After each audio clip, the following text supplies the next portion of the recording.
এটি এমন এক অভিশাপ যার কারণে চন্দ্র তার সকল আলোকরশ্মি হারিয়ে নিষ্প্রভ হতে থাকে এবং পৃথিবীতে নেমে আসে কালকূট অন্ধকার।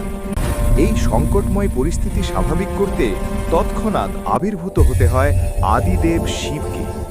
এই কাহিনী শুরু হয় প্রজাপতি দক্ষের নিকট থেকে, যিনি তার ২৭ জন নক্ষত্র সুন্দরী কন্যাকে চন্দ্রদেবের সঙ্গে বিবাহ দেন।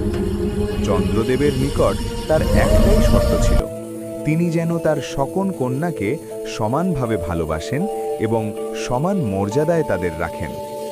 কিন্তু চন্দ্রদেবের সমস্ত ধ্যান এবং প্রেম শুধুমাত্র রোহিণীর উপরেই বর্ষিত হতো। বাকি ২৬ জন স্ত্রী তার ভালোবাসা থেকে বঞ্চিত ছিল। তাদের এই অবহেলা ও বঞ্চনার কথা তারা পিতার নিকট গিয়ে জানালে দক্ষ রাজা অত্যন্ত ক্রুদ্ধ হয়ে চন্দ্রদেবকে অভিশাপ দেন এই বলে যে, তুমি আমার শর্ত অমান্য করেছ, তোমার সকল তেজ, সকল রূপ, শক্তি, সৌন্দর্য ধীরে ধীরে ক্ষয়প্রাপ্ত হবে এবং তুমি ক্ষয়ে ক্ষয়ে একদিন নষ্ট হয়ে যাবে। দক্ষের এই অভিশাপ অতি দ্রুততার সঙ্গে ফলতে শুরু করে।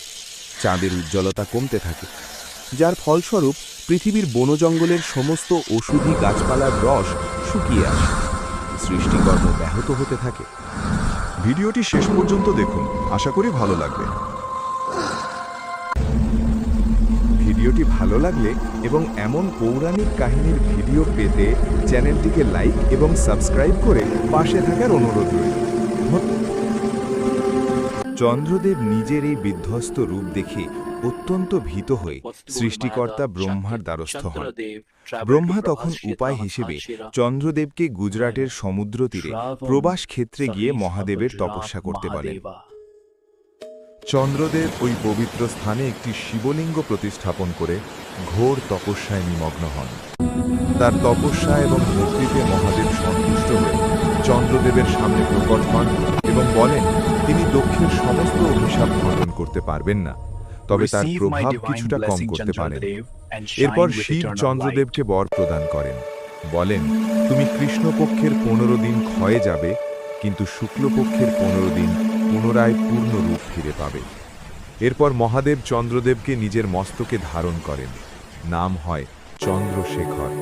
আর যে জ্যোতির্লিঙ্গকে চন্দ্রদেব পূজা করেছিলেন সেটি সোমনাথ নামে খ্যাত। সোম অর্থাৎ চন্দ্রের নাম। এটিই হচ্ছে ভারতের প্রথম জ্যোতির্ময় লিঙ্গ। আর এই সেই প্রসিদ্ধ সোমনাথ মন্দির, যা গুজরাটের বীরবলের সেই সমুদ্র তটে আজও প্রশান্ত রূপে দাঁড়িয়ে, যেখানে চন্দ্রদেব দক্ষের অভিশাপ থেকে মুক্ত হয়েছিলেন।